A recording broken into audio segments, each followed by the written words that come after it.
오늘 이 말씀 속에서 우리 전도자분들이 붙잡아야 될 메시지는요.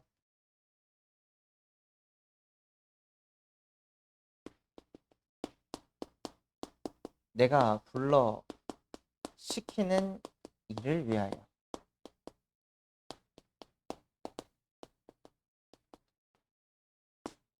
이번 주 강단에서도 목사님께서 말씀을 주셨는데요. 복음 누리는 기도조차도 사실은 나 중심이다. 진짜 기도는 뭐냐면요. 하나님의 뜻을 이루는 기도입니다. 하나님께서 전도자를 부르셨는데 왜 부르셨냐? 내가 불러 시키는 일을 위해서.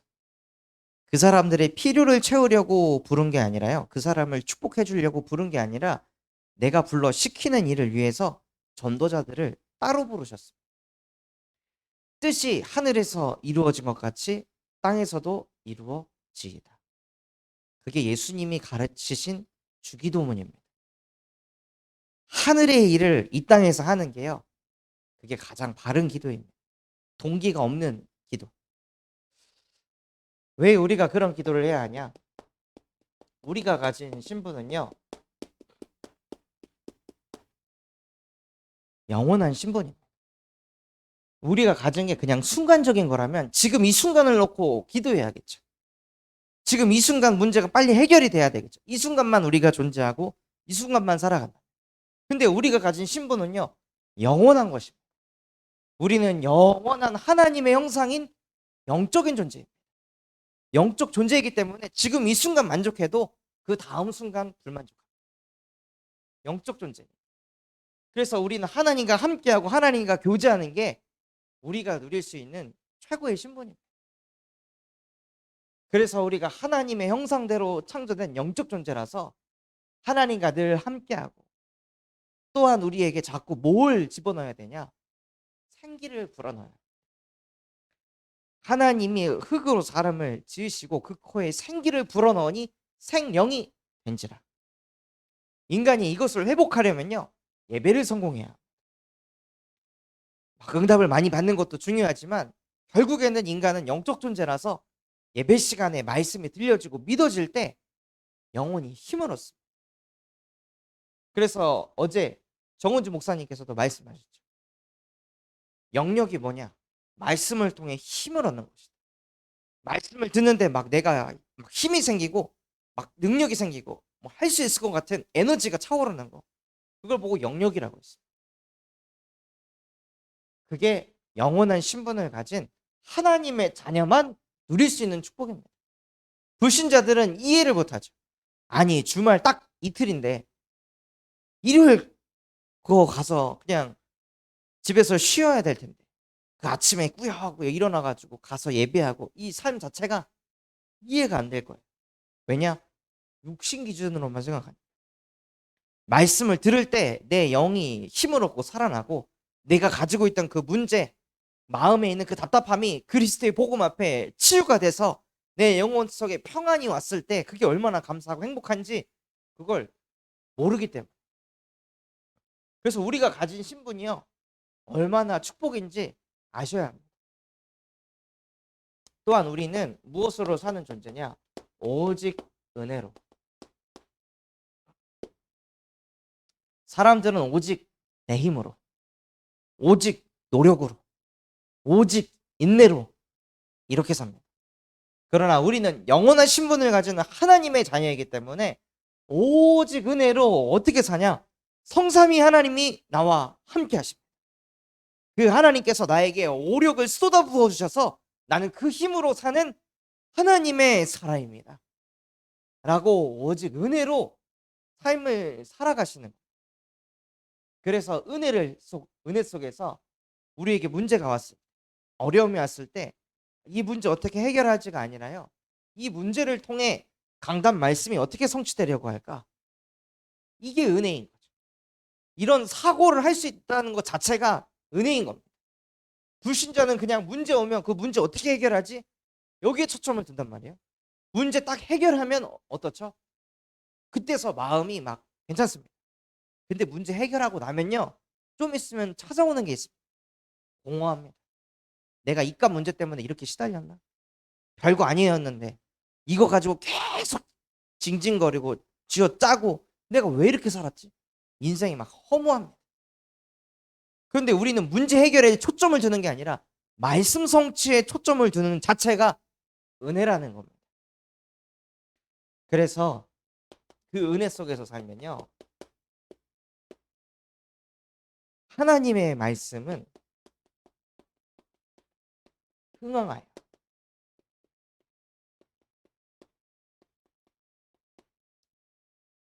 성경을 보실 때요, 어디에 초점을 두셔야 되냐?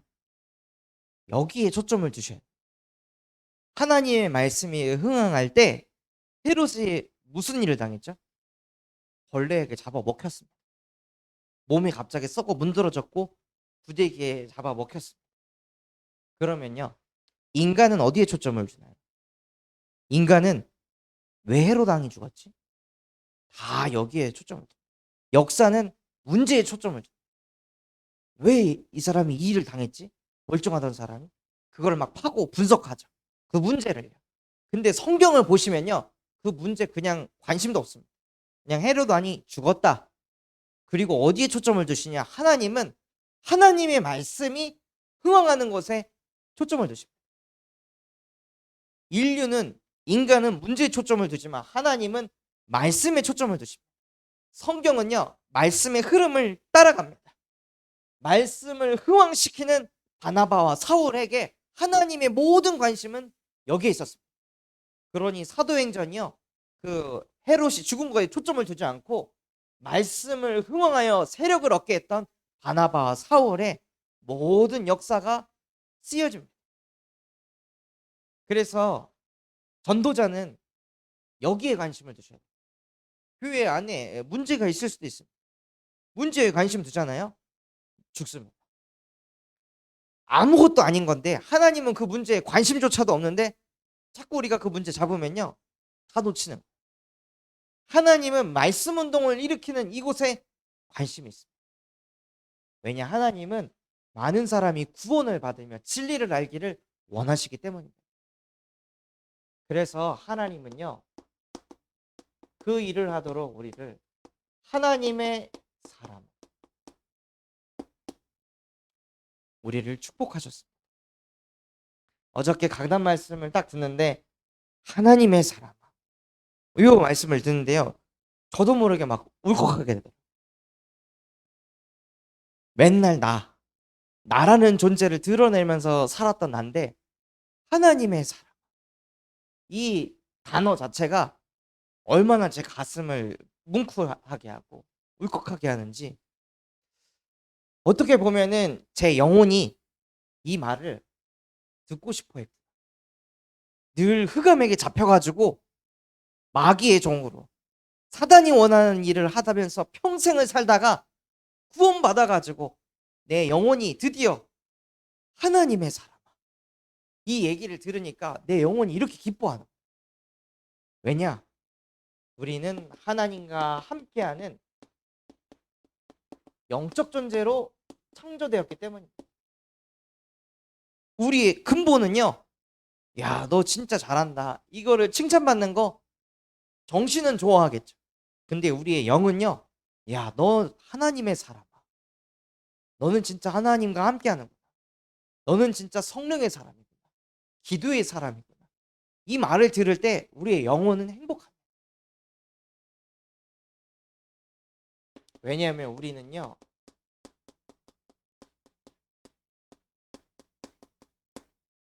영적 존재이기 때문입니다.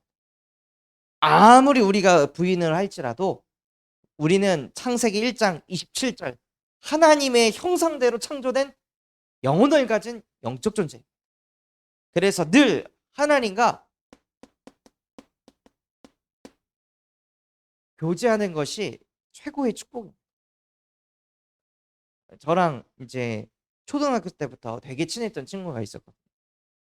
근데 이 친구가 이제 성인이 되고 나서 어, 제가 전하는 복음을 이렇게 잘 안 들었어요.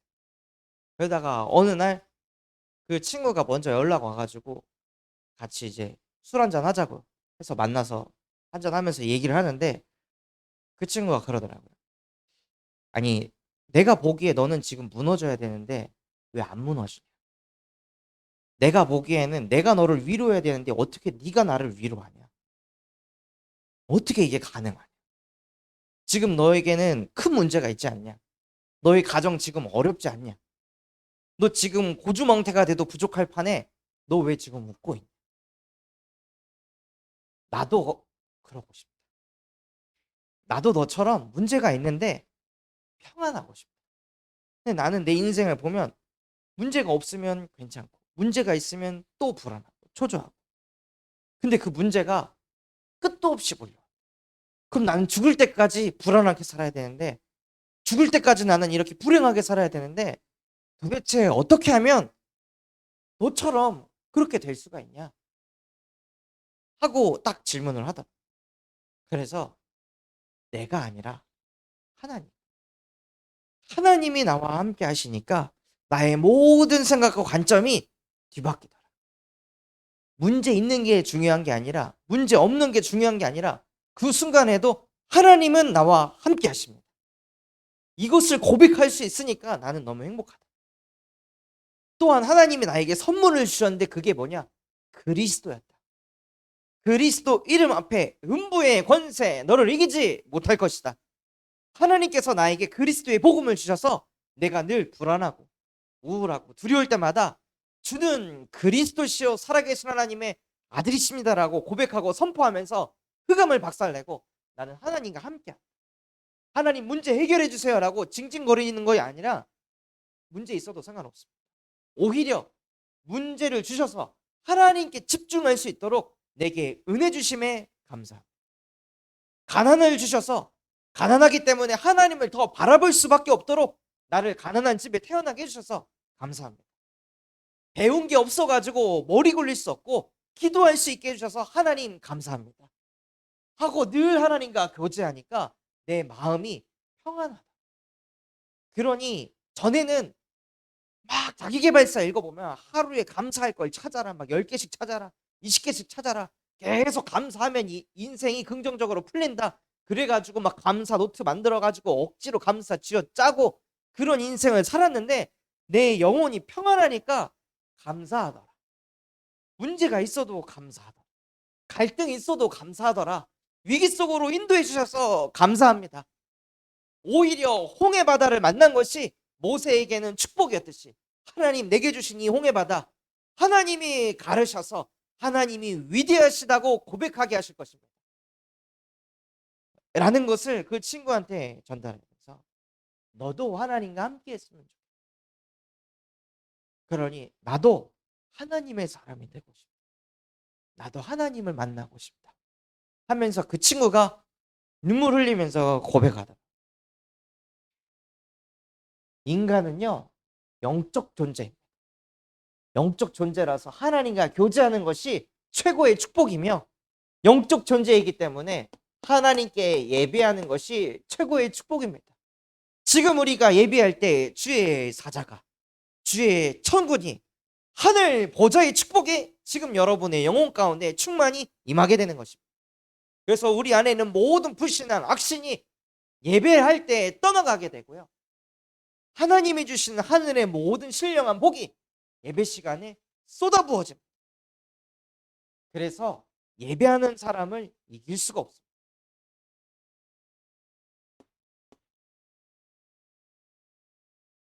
또한 하나님이 우리에게 영적인 축복을 주셨습니다. 그 복이 무엇이냐? 영육간에 번성하는 것입니다.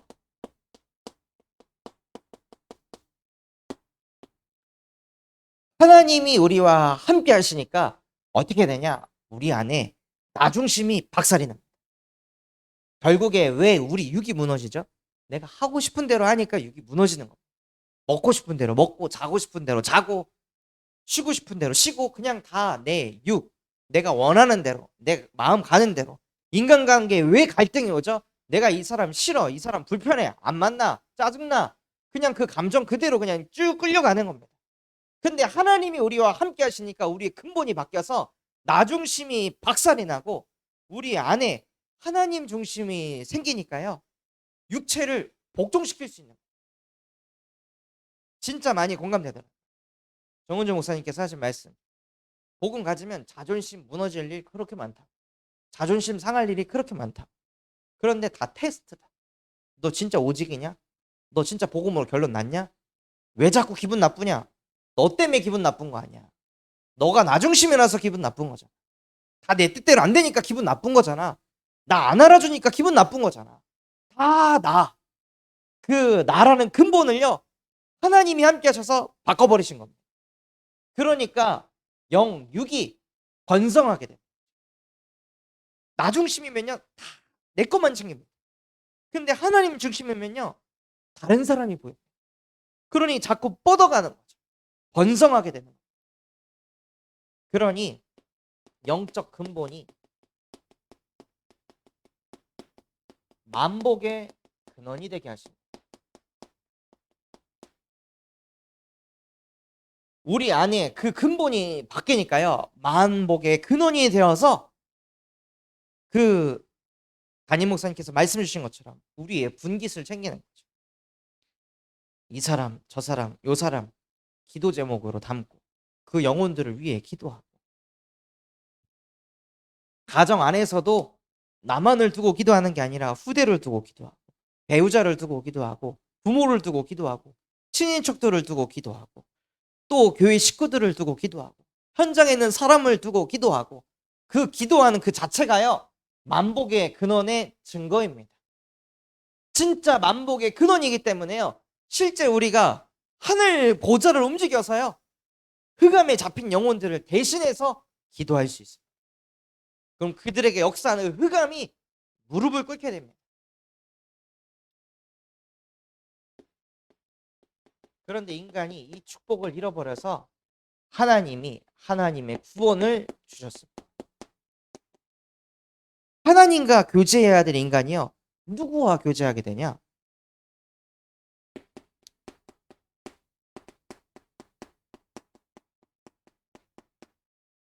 하나님하고 교제 안 하고 사단하고 자꾸 교제하는 겁니다.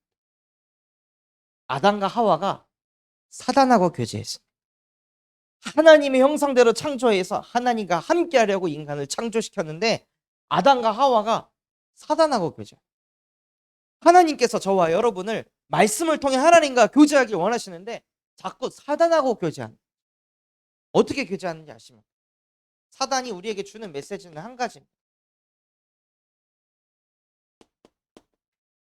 너도 할 수 있어.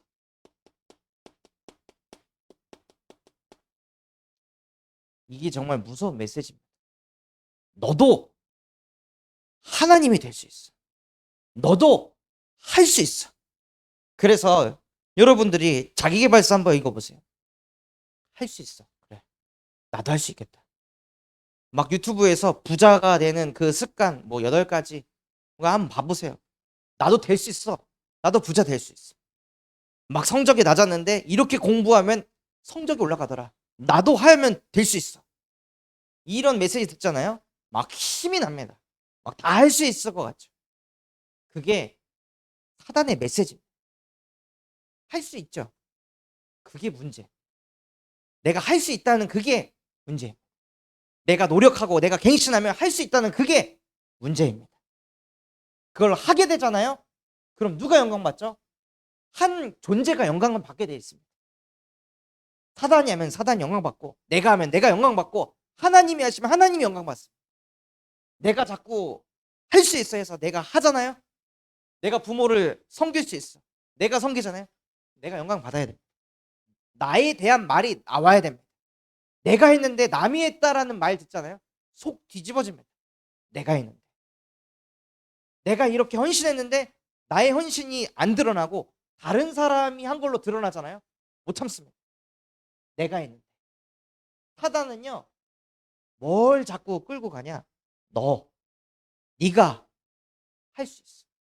네가 하면 되는 거야. 라고 계속 우리를 속입니다. 그래서 할 수 있으면 뭐 하죠? 열심히 공부해서 공부를 잘했습니다. 잘해가지고 과학고를 들어갔습니다. 과학고를 들어가서 너는 할 수 있어 해서 열심히 해서 카이스트를 갔습니다. 카이스트 가면요 무너집니다. 다 잘하거든. 자기는 그냥 평범, 막 천재다 이 소리 듣고 왔는데 아무것도 아니야. 그럼 카이스트 가가지고 똑똑하다고 칭송을 받으면 그러면 괜찮을까요? 그런데도 우리나라에서 노벨상 안 나오죠.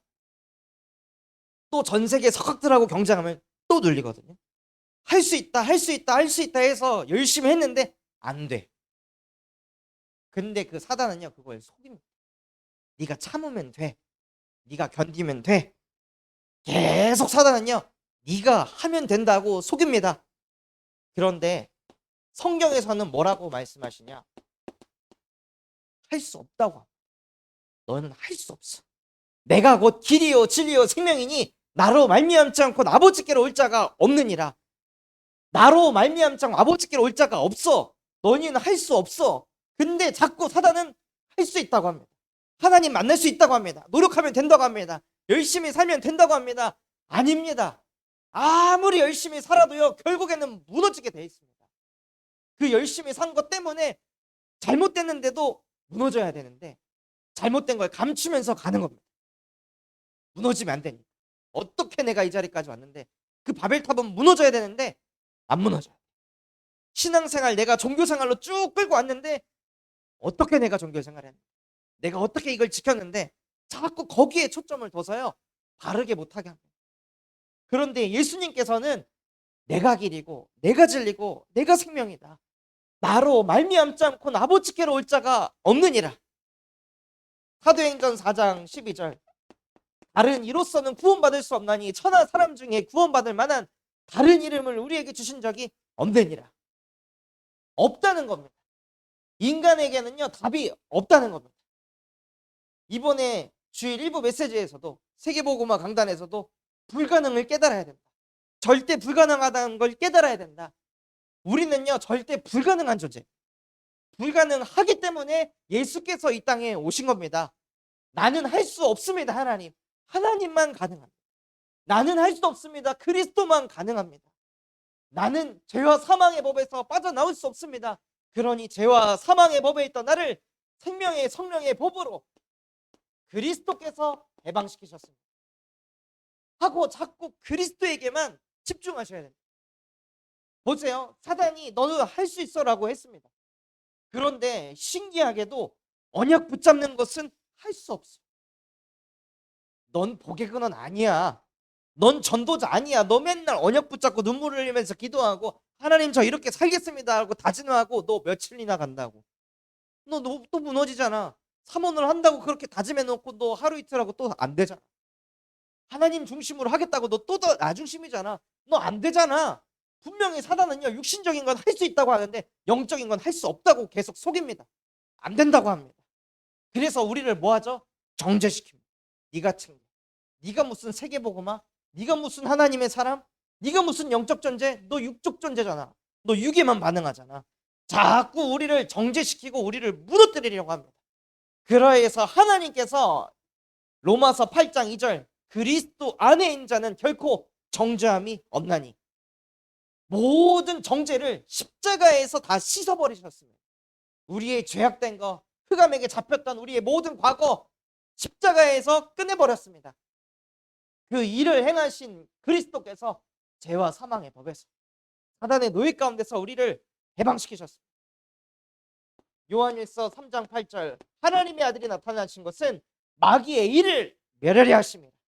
자꾸 내가 하나님 되게 만들고 하나님 아닌 다른 것이 필요하게 만드는 그 사단의 머리를 하나님의 아들이 오셔서 박살내셨습니다. 그 예수가 그리스도시요 살아계신 하나님의 아들이십니다. 그 예수 그리스도의 복음을 통해 우리가 가진 모든 근본의 문제가 십자가에서 끝났습니다. 끝을 내야 됩니다. 결론이 나야 그 다음으로 가는 겁니다. 이거는요 기본이 아니라 근본입니다. 모든 것입니다. 그리스도로 끝이 안 나면요 또 끌려다녀야 됩니다. 노예가 아닌데 노예처럼 살아야 됩니다. 포로가 아닌데 포로처럼 살아야 되고 속국이 아닌데 속국처럼 살아야 되는 겁니다. 우리의 모든 문제를요 십자가에서 다 끝내셨습니다. 그 예수가 나의 그리스도이십니다. 그 예수 그리스도를 영접하는 자, 곧 그 이름을 믿는 자들에게는 하나님의 자녀가 되는 권세를 주셨어요. 우리의 신분이 바뀐 겁니다. 나는 지속이 안 되는데, 나는 내 성격이 이런데, 성향이 이런데, 그게 중요한 게 아니라요, 신분을 바꿔버렸다는 겁니다. 성격이 좋아도요, 어디에 쓰임 받냐? 사단에게 쓰임 받는 겁니다. 그 좋은 성격을 가지고 하나님을 위대하시다라고 고백하는 게 아니라, 저 사람은 위대한 사람이다, 저 사람은 존경받을 사람이다, 저 사람은 대단한 사람이다, 하나님을 바라보지 못하게 하고요, 인품이 좋고 성품이 좋고 똑똑하고 지혜롭고 모든 것이 완벽하면 완벽할수록 사단에게 더 잘 쓰임 받는 겁니다. 하나님을 바라보지 못하게 하는 거죠. 그래서 하나님께서는요, 우리의 성격, 성질을 바꾼 게 아니라 영적인 신분, 영적 배경을 바꿔버리신 겁니다. 하나님의 자녀로.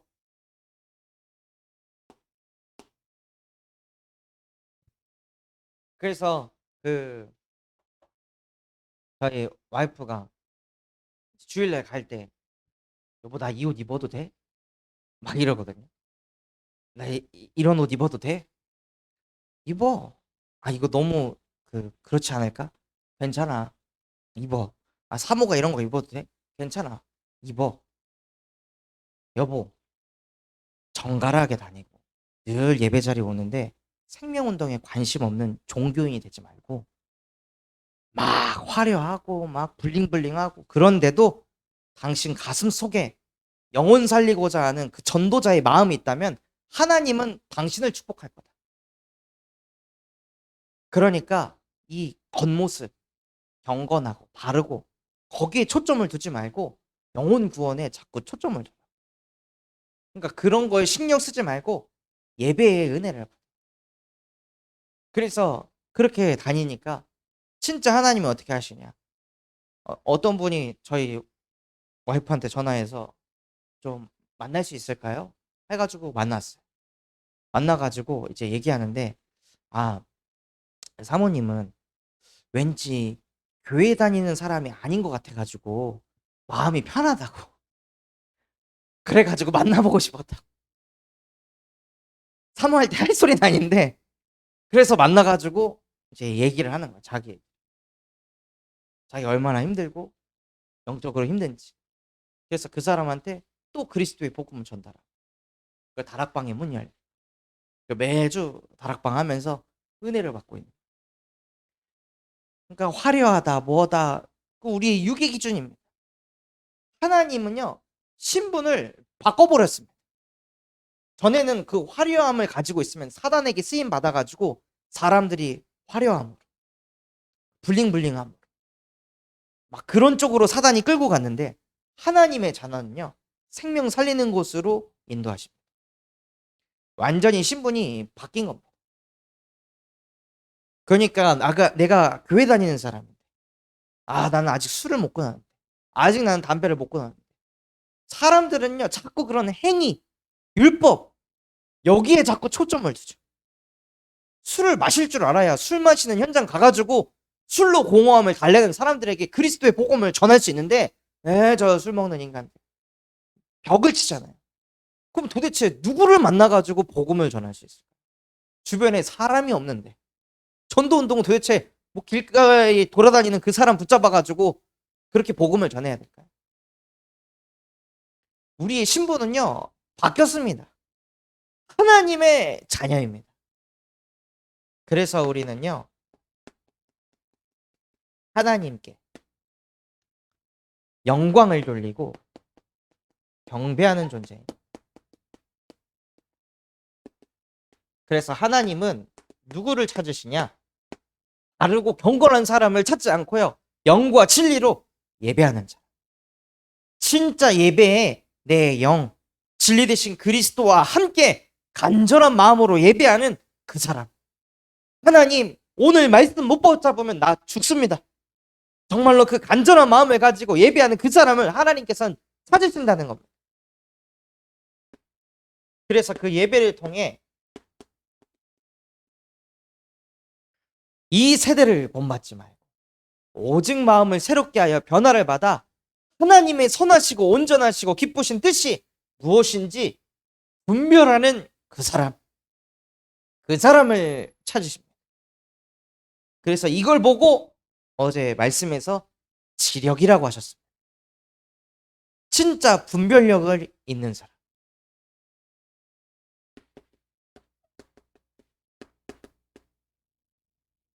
또한 우리가 어떻게 하나님께 영광을 돌리냐면 오직 성령이 너희에게 임하시면 너희는 권능받아 땅끝까지 증인이 될 것이다. 아, 이 사람은 그리스도의 증인이구나. 그리스도인이라 일컬음을 얻었더라. 이것이 우리의 방향이 되어야죠. 여러분의 삶을 살면서 문제가 해결이 돼서 눈물을 흘리면서 하나님께 감사하다고 기도할 게 아니라요. 내 삶을 통해 내 자녀가, 내 배우자가, 내 부모님이, 나랑 가까운 그 사람들이 진짜 당신은 그리스도인이고 그리스도를 믿는 사람. 이게 전무후무하는 거예요. 이건 노력해서 얻을 수 있는 게 아닙니다. 내가 아무리 악착같이 신앙생활 열심히 다니잖아요. 그럼 사람들 눈에는요, 사이비로 보입니다. 열심으로 얻을 수 있는 그게 아닙니다. 오직 성령이 임할 때만 증인이 됩니다. 그래서 하나님이 우리를 하나님의 사람으로 부르시고 언약 성취의 주역으로 부르셨습니다. 그래서 하나님이 우리에게 절대 언약을 주셨는데 그 언약이 무엇이냐? 창세기 12장 1절에서 3절. 이 시대에 욥이 같이 살고 있었습니다. 그런데 하나님은 왜 아브라함을 부르셨을까요?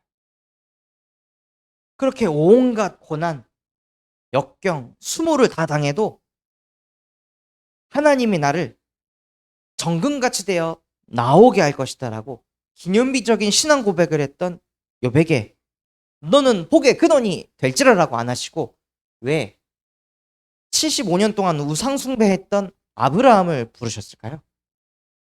이것을 통해 우리에게 주시고자 하는 하나님의 메시지가 무엇일까요?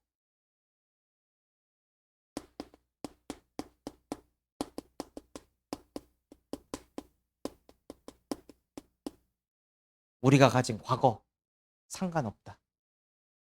복음 만나기 전에 내가 어떤 인생을 살았든지 상관없다. 하나님한테는 아무 상관이 없습니다. 하나님 떠나 하나님을 이렇게 원망하고 하나님을 저르라고 막 하나님은 없다라고 내가 난리쳤던 그 모든 과거, 모든 불신앙 상관없다. 하나님한테는 우리의 과거가 상관이 없습니다. 인간관계에서는 과거가 많이 중요하죠. 그러나 하나님은 상관없습니다. 하나님은 위대하시기 때문에. 그 위대하신 하나님이 아브라함과 함께 하시면 아브라함은 우상 숭배하는 사람이 아니라 하나님의 사람이 되는 겁니다. 이게 우리에게 주신 절대 언약. 그래서 우리의 과거를 다 씻어버리시고 너는 복의 근원이 될지라. 어제까지 했던 신앙생활, 어제도 불평불만하고 어제도 불신앙했던 내 모습, 내 과거 상관없다. 나는 복의 근원이 될 것입니다. 그게 우리에게 주신 절대 언약입니다. 그래서 그것을 가지고 마음을 다하고 뜻을 다하고 힘을 다하여 주 너의 하나님을 사랑해라. 네 말씀을 네 손목, 미간에, 문설주에 모든 것에 각인시켜라. 뭐를요? 상관없다. 그래, 내 과거 상관없다. 이거에 씻어져야지 여러분 마음속에 정죄하는 마음이 없어집니다. 마음이 편해야 모든 것이 편합니다. 근데 마음이 자꾸 불편하면요, 뭘 해도 불편해. 과거가 자꾸 걸려. 과거에 상처받았던 거, 과거에 기분 나빴던 거, 그거 상관없다는 겁니다. 그거 이미 다 끝났고 너는 복의 근원이 될 것이다. 이것만을 기억해라. 이것만을 잊지 마라. 이것만을 후대에게 각인시켜라. 왜죠? 후대도 자꾸 과거에 잡혀서 무너져가고 있어. 내가 성적 안 나왔던 거, 내가 실패했던 거, 내가 부모님의 말에 불순종했던 거, 내가 잘못했던 거, 그거 다 애들 가지고 있거든요. 그거에 짓눌려 살아요. 포장하면서 살아요. 그러니까 그 아이들한테도 과거 상관없다. 네가 전에 나한테 잘못했던 거, 실수했던 거 상관없다. 나 또한도 잘못한 거 그리스도께서 다 씻으셨는데 너의 잘못 또한도 하나님이 다 씻으셨다. 그러니 내 눈치 보지 마. 당당하게 살아라. 너 하나님의 사람아 하고 후대를요 축복하셔야 돼. 막 이래야 되지 저래야 되지. 너도 할 수 있어. 너가 하면 돼가 아니라요. 이거 하면 할수록 애들 다 죽습니다. 그게 아니라 너 안 돼. 나도 안 돼. 너도 안 돼. 모든 사람은 안 돼. 그러니 그리스도만 필요해. 그리스도에게만 집중하자. 하고 후대들에게 계속 이걸 각인시켜야 돼. 똑같은 말을 하는 것 같지만요. 똑같은 말이 아닙니다. 매일매일 우리는 마음속에 나도 할 수 있어라는 생각이 오잖아요. 그러니까 매일매일 우리에게 복음이 필요한 겁니다. 그래서 이 말씀을 삼가 듣고 지켜 행하는 자 복이 있도다. 이것을 후대에게 가르치는 자 복이 있도다.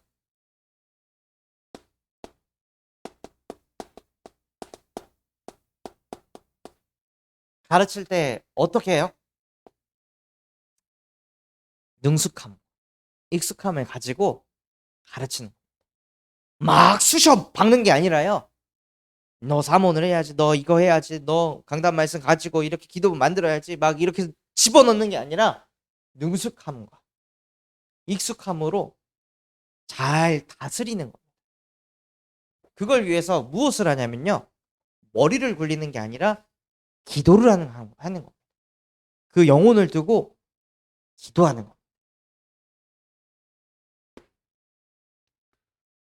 그래서 제가 다락방 가는 현장에 말씀이 잘 안 들리는 분이 계세요.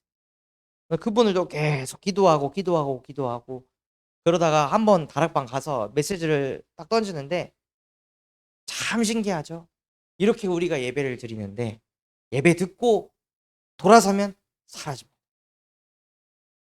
말씀 막 암송해야지 하고 막 암송하려고 하는데 안 됩니다. 그렇게 염려 걱정은 잘하는데 말씀 붙잡고 기도는 안 됩니다. 왜 그럴까요? 멍청해서? 의지 박약하라서? 사단이 존재합니다. 영적 존재, 하나님의 형상. 우리가 이런 영적 존재라는 걸 얘기하는데 사단이라는 그 영적 존재에 대해서는 잘 생각을 안 합니다. 그러니 모든 초점이 나. 사단이 그렇게요 숨었습니다. 천하를 꿰고 있습니다. 그래서 우리가 뭘 해야 하냐? 여자의 후손이 와서 뱀의 머리를 박살냈습니다. 말씀 안 들리게 하는 사단의 머리를 박살냈습니다. 당신의 잘못이 아니라 고린도 후서 4장 4절 이 세상의 신이 믿지 않는 자들의 마음을 혼미하게 해서 그리스도의 영광의 복음의 강체가 비치지 못하게 합니다. 그래서 하나님의 아들이 나타나신 것은 마귀의 일을 멸하려 하심이라. 우리의 씨름은 혈과 육이 아니여 통치자들과 권세자들과 이 세상 주관자들과 악영들과 맞서 싸우려 함이라. 우리는 영적 존재이기 때문에 영적 싸움을 하는 겁니다. 왜냐? 영적으로 악이 존재하니까. 영적으로 귀신, 사단, 마귀가 존재하니까. 그래서 우리가 그리스도의 이름을 가지고 흑암을 박살내야 됩니다. 당신의 문제가 아닙니다. 하고 다락방 메시지를 던졌는데 그분이 딱 끝나고 나서 소름이 돋는다고 하더라고요. 자기가 이걸 10년을 들었는데 10년을 들었으면은 뭐라도 알아야 되는데 사라진다. 도대체 왜 이러지? 왜 그럴까? 그래서 자기를 너무 자책하고 왜 나는 믿음이 안 생기고 신앙이 안 생길까? 자꾸 자기를 자책하고 정죄했는데 영적인 배경 사단이 존재. 머리에서 빅뱅이 터진 거예요. 그래서 그 메시지를 듣는 중에 이분이 딱 깨달음을 얻어가지고 메시지를 들을 때 자꾸 자기도 모르게 어딜 갔다 온대요. 자꾸 뭐 어딜 다녀온대. 저기 갔다 오고 여기 갔다 오고 돌아오면은 메시지가 너무 많이 흘러가지고 뭔 소린지 모르겠대. 그러니까 또 다시 또 나갔다가 들어오고 그랬는데 이번에는 다락방을 하면서 말씀 듣다가 따라하자. 그래서 제가 메시지하는 걸 속으로 그냥 따라했대. 따라하니까 자기 머리에 각인되고 남고 뿌리가 내리고. 그래서 오늘 진짜 말씀이 너무 많이 들렸다. 어떻게 나를 이렇게 다 꿰뚫어보고 정확하게 말씀을 주시냐고. 진짜 깜짝 놀랐다 하면서 이야기를 하더라. 근데 그게 왜 가능하냐? 기도할 때 가능합니다. 오직 성령이 임하면 어떻게 된다 했죠? 권능을 받게 되는 거예요. 하나님 떠난 영혼들이 하나님 만날 수 있도록 권능을 받게 되는 거예요. 그러니 주변 사람들이 봤을 때 진짜 다윗이 받았던 응답, 여호와의 신에 크게 감동돼요.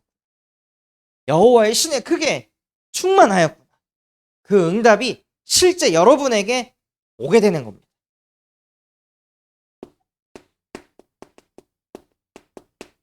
그래서 절대 언약을 붙잡고요. 우리는 절대 기도 속으로 들어가는 겁니다. 기도하면요, 천만인이 나를 에워쌀지라도 해를 두려워하지 않을 것을. 주께서 나와 항상 함께 하십니다. 기도를 하면 천만인이 나를 에워싸도 두렵지가 않습니다. 왜냐? 내가 태어난 것은 천만인이 아니라 하나님이 나를 태어나게 하셨고, 내가 죽는다면 천만인이 아니라 하나님이 나를 불러가신 것이다. 그 하나님이 나와 함께 하시기 때문에 상황 가지고서 두려움에 잡히지 않습니다. 또한 기도를 하기 때문에 교만하지 않게 됩니다. 제가 기도하지 않고 메시지를 하고 그 메시지를 통해 사람이 살고 치유되고 변화되는 걸 보잖아요. 제 마음에 교만함이 자연스럽게 오게 돼 있습니다. 야, 역시 내 메시지가 통하네, 이 생각을 하게 됩니다. 근데 진짜 하나님 앞에 엎드려서, 하나님, 어떻게 살려야 될지 모르겠어, 무슨 메시지를 해야 될지 모르겠어, 내게 은혜를 주시옵소서, 하늘의 지혜를 내게 주시옵소서 하고 기도하면요, 교만할 게 없는 거예요. 야, 진짜 하나님이 하시는, 하나님이 역사하시는, 이거를 보는 거죠.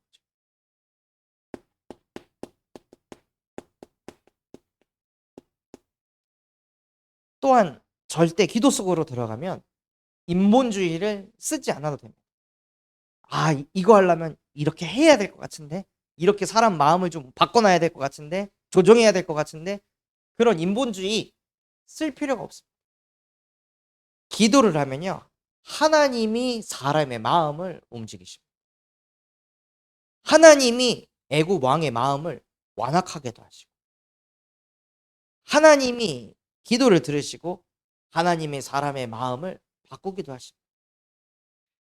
야곱이 가문에 문제가 생겼을 때 하나님 앞에 기도하니까요, 야곱의 가문을 치러 오려고 했던 그 모든 족속들의 마음을 하나님이 두렵게 하셨습니다. 그래서 잠잠해지게 됐죠.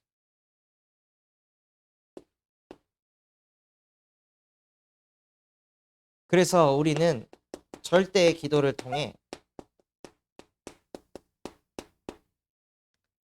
복음 누리는 기도를 하시기 바랍니다. 그 복음 누리는 기도, 393 기도, 성삼위 하나님이 나와 함께 하십니다. 그 하나님이 나를 하나님의 형상대로 창조하시고 내 코에 생기를 불어넣어 나에게 에덴의 축복을 주셨습니다. 그래서 모든 것을 정복하고 다스릴 수 있는 나는 하나님의 사람입니다.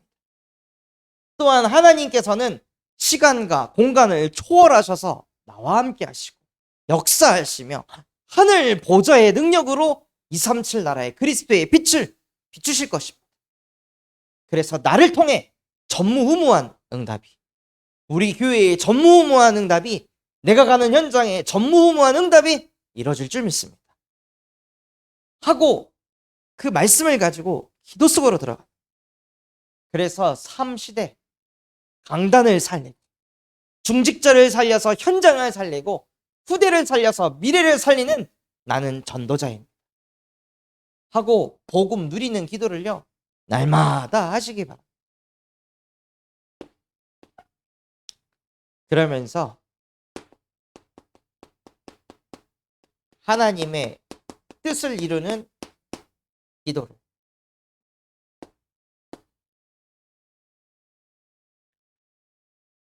그래서 무엇을 하든지 간에요, 하나님의 뜻을 이루려고 기도하시는 거예요.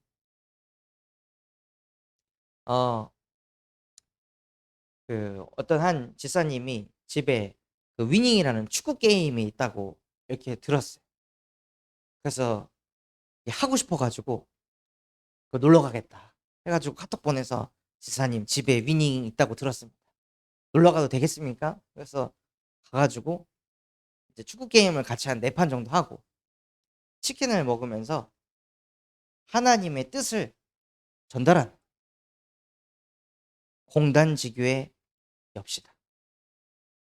하나님이 왜 자꾸 당신을 만나게 하실까? 기도하고 묵상하는 중에 우리 주보에는 공단지교 기도 제목이 있는데 없지 않습니다. 이거 실현시킵시다. 공단에 하나님 떠나 죽어가는 영혼들. 공단 들어와서 그 정도의 급여 받으면 행복할 거라고 생각해서 취업했는데 결국에는 마음의 흑암 혼동 공허. 나 왜 살지? 언제까지 여기 다녀야 되지? 방향도 없고 소망도 없는 그 영혼들한테 그리스도의 빛을 비춥시다. 하고 하나님의 뜻을 전달하고 기도 제목 붙여보시죠. 포럼아. 하나님의 뜻을 가지고 있잖아요. 어디를 가든지 무엇을 하든지요. 관점이 다 거기에 있는 겁니다. 그래서 우리가 받을 응답이 절대 응답. 교회는 무엇을 하는 것일까요? 교회는요. 언약의 예배를 드리는 곳입니다. 어느 가정에 이 문제 생겼더라, 저 문제 생겼더라, 이렇더라, 저렇더라, 교회에서 뭐 이렇게 갈등이 일어났더라, 그걸 가지고 집에 돌아오는 게 아니라요. 교회에 왔으면 언약을 붙잡고 돌아가야 돼. 그 세상 사람들의 말, 교회의 말, 거기에 끌려갈 게 아니라 진짜 교회에 와서는요. 어떻게 하면 언약을 붙잡을까? 언약의 예배를 어떻게 하면 회복할까? 여기에만 초점을 두셔야 돼. 그래야 교회의 흐름이 바뀌어. 자꾸 거기에 휩쓸리잖아요. 그러면 교회 분위기가 그걸로 끌려가게 돼 있습니다. 그래서 진짜 우리 참소망 교회는 어떻게 하면 언약 회복할까? 어떻게 하면 언약을 붙잡을까? 거기에만 초점을 둬요. 또 뭐가 절대 응답이냐? 현장에 다락방, 지교회를 세우는 게 절대 응답입니다.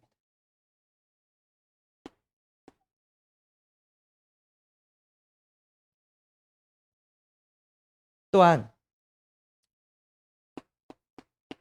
나 개인은 중직자라면 로마서 16장의 주역으로, 렘넌트라면 복음 대통령으로 하나님께서 인생의 로드맵을 이미 그려주셨습니다. 그래서 나의 걸음걸음이요 여기에 초점을 맞춰서 가는 거죠. 그래서 진짜 로마서 16장이다. 로마서 16장 진짜 펼쳐보고 로마서 16장의 주역들이 누구였는지, 이 사람들이 뭘 했는지, 그럼 난 뭘 하면 되는지 그걸 진짜 찾아보는 거죠. 진짜 복음 대통령이라면 성경에 있는 그 복음을 가지고 서밋의 자리에 올랐던 렘넌트들 진짜 어떤 신앙생활을 했는지 그것을 우리 후대들이 자꾸 봐야 합니다.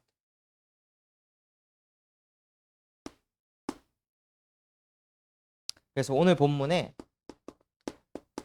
내가 불러 시키는 일을 위하여,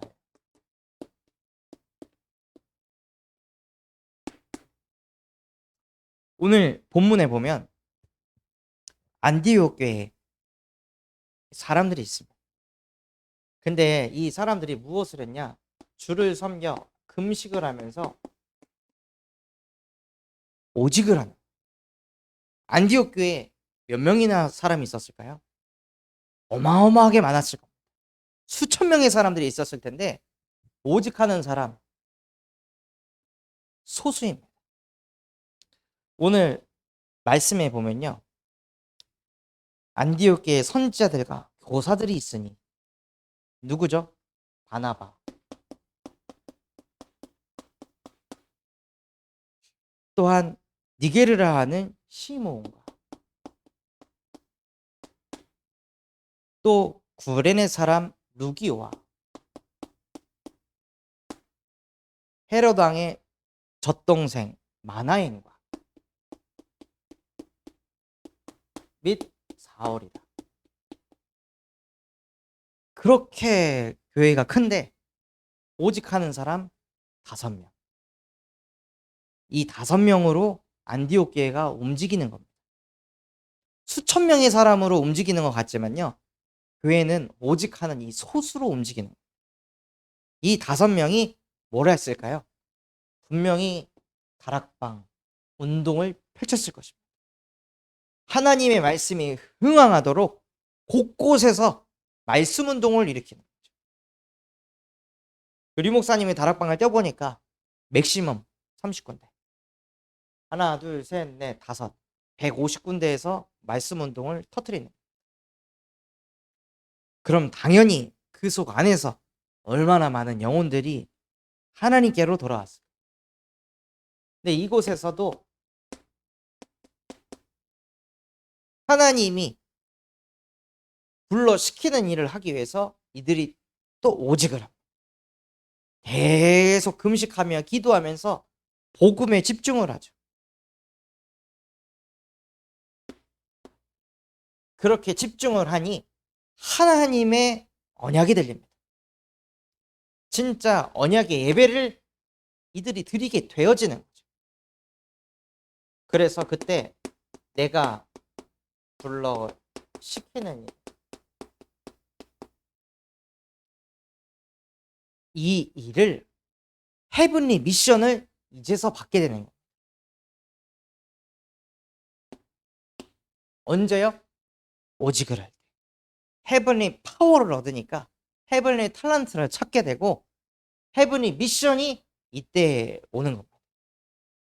여기서 바나바와 사울이 헤븐리 탤런트를 딱 찾았죠. 그게 바로 전도운동입니다.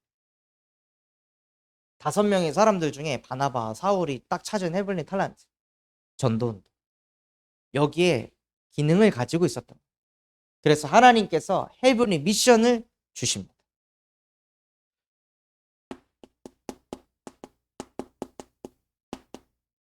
오직을 하니까 무슨 응답이 오냐? 유일성의 응답이 오는 겁니다. 유일성의 응답 중에 응답이 무엇일까요? 성령의 보내심. 내가 내 길을 열어가는 게 아니라요. 성령이 보내시는 거예요. 하나님이 그 길로 인도하시는 거예요. 아무도 이 길을 막을 수 없습니다. 유일한 길. 하나님이 주신 그 길. 그래서 하나님이 전도 운동을 일으킬 지역으로 하나님이 인도하시죠. 그래서 성령의 보내심을 받아 실루기아에 내려가서 거기서 전도 운동을 한 게 아니라 거기서 또 배를 타고 들어가서 구브로에 가서 그 지역에 살라미에 이르러 가지고 그곳의 회당에서 말씀 운동을 일으키는 겁니다. 아무 데서나 가가지고 말씀 운동을 일으키는 게 아니라요. 아무 데서나 가가지고 복음을 증거하는 게 아니라 성령의 보내심을 받아 하나님이 예비하신 그곳, 하나님이 예비하신 그 현장에 가는 겁니다. 그곳에 가서 무엇을 하냐? 이들이 지교회 운동을 일으키는 겁니다. 만약에 요 바나바하고 사울이 성령의 충만함을 받지 않으면 어떻게 됐을까요? 안디옥 교회에 눌러 앉았을 겁니다. 수천 명의 사람들이 몰려오고 예루살렘 교회까지 도울 수 있도록 헌금이 막 무지막지하게 들어오잖아요. 그걸 두고 가야 되는 거예요. 그 큰 교회를 두고. 저기 예원교회 같이 기념비적인 교회 딱 세웠는데 아무것도 없는 그냥 시골로 가야 되는 겁니다. 성령의 충만함을 받지 않으면 할 수 없는 거예요. 그러니까 바나바, 사울이 모든 관심이 부흥이 아니라 내가 불러 시키는 일, 하나님의 일을 하려고 이 현장으로 갑니다. 이 현장에 가서 지교회 운동을 일으키고 또한 무엇을 하냐? 수행원으로 요한을 데리고 다닙니다. 그래서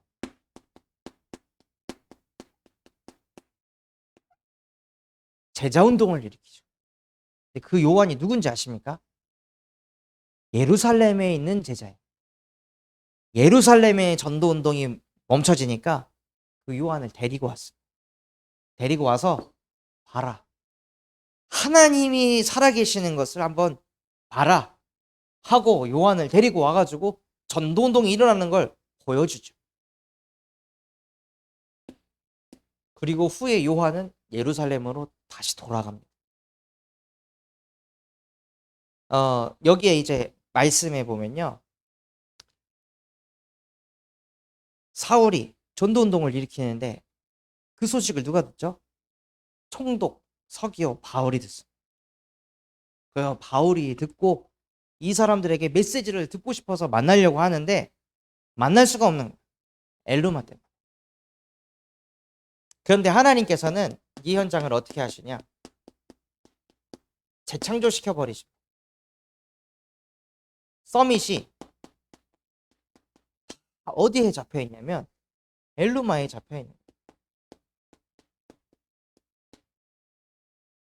서밋들이 살아보니까 깨달음을 얻거든요. 아, 내 능력이 아니라 운이 따랐던 거예요. 서밋들은 이걸 압니다. 진짜 성공한 사람들은요, 자기가 99.9%다 노력해가지고 자기가 이루어졌다고 생각 안 하죠. 기가 막힌 타이밍에 이 비즈니스가 성공하고 저게 성공하고 요게 성공하고 이 사람을 만나고 저 사람을 만나고 내가 머리를 굴리지 않았는데 뭐가 이렇게 착착 아다리가 맞아가지고 되어질 거거든요. 아, 뭐가 내 운이 있네? 이걸 아는 거예요.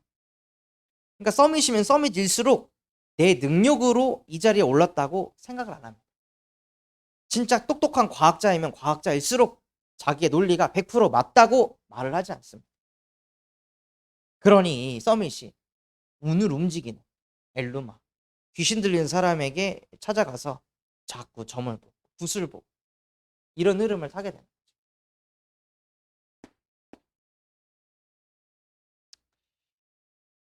그래서 이 서밋이 말씀 속으로 못 들어가니까 사울이 뭐에 집중했죠? 사울이 성령 충만하여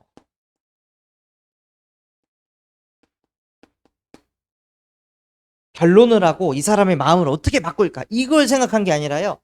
사울이 헤븐의 파워를 얻는 데 집중한 겁니다. 문제 해결에 초점을 둔 게 아니라 성령의 충만함을 내게 주시옵소서 하니까 진짜 근본 문제가 보인 거죠. 이 총독의 근본 문제는 엘루마구나. 귀신 들린 사람에게 잡혀있구나. 저 흑암부터 박살내야겠다 하고 사울이 성령의 충만함을 받아서 그를 주목합니다. 이게 엄청 중요한 부분입니다. 그를 누구죠? 흑암을. 현장 가서 흑암을 봐야지 사람을 보면 망합니다. 전도가 안 됩니다.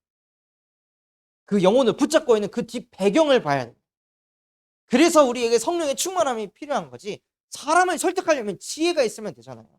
근데 흑암을 박살내려면 성령의 충만함이 필요한 겁니다. 그래서 성령의 충만함을 받아 그를 주목하고 그에게 주의 손이 네게 역사해서 네 눈이 멀게 될 것이다 하고 그 흑암을 먼저 박살내고 그리고 나서 서밋이 복음화가 됩니다.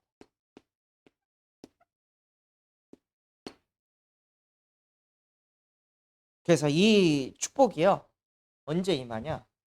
오직이 될 때. 오직이 될 때 하나님이 시키는 일을 하게 되면 유일성의 응답을 받아 서밋까지 살리는 재창조의 역사가 일어난다고 말씀하셨습니다. 이거는 별로 상관이 없는 내용인데요. 사울.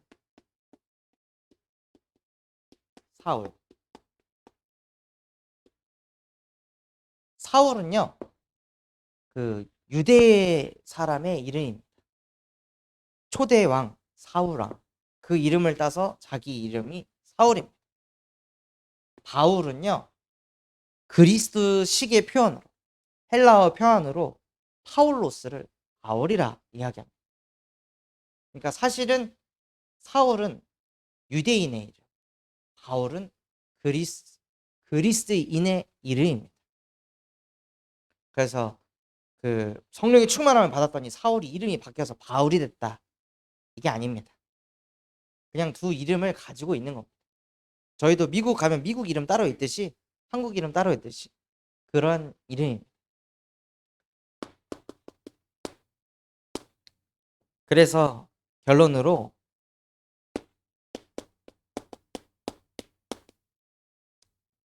여러분에게 주신 언약을 가지고 기도하시기 바랍니다. 내 필요 그걸 가지고 기도하는 게 아니라요. 복음 누리는 기도로 나의 근본을 바꿨다면 하나님의 뜻 내게 주신 언약을 가지고 기도하시기 바랍니다.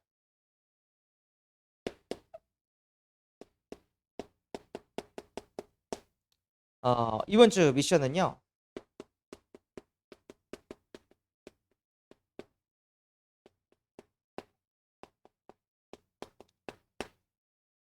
여러분 주변에 말씀 운동을 할 곳을 찾아보시기 바랍니다.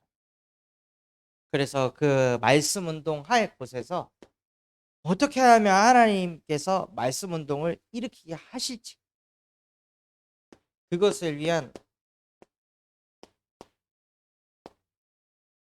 기도 제목을 편집하셔가지고 제출해 주시면 감사하겠습니다. 그래서 저희가 진짜 곳곳에서 말씀 운동을 일으켜서 살라미 지역에 지교회가 세워졌듯이 우리 주변에 지교회가 곳곳에 세워져서 실제 600지교회를 실현시키는 우리 전도학교가 됐으면 좋겠습니다. 제가 기도하고 마치겠습니다. 하나님 아버지 감사합니다. 오늘 우리에게 말씀 주신 것처럼 그 안디옥 교회의 사람들이 오직의 속으로 들어갔을 때 하나님이 불러 시키는 일을 헤븐의 미션을 주셨듯이 이번 한 주간 우리의 인생이 오직의 속으로 들어가게 하여 주시옵소서. 그래서 그 속에서 성령의 보내심을 받는 유일성의 축복을 누리게 하시고 우리를 통해 지교회가 세워지게 하시며 서밋들이 복음화되어지는 재창조의 역사가 이뤄지게 하여 주시옵소서.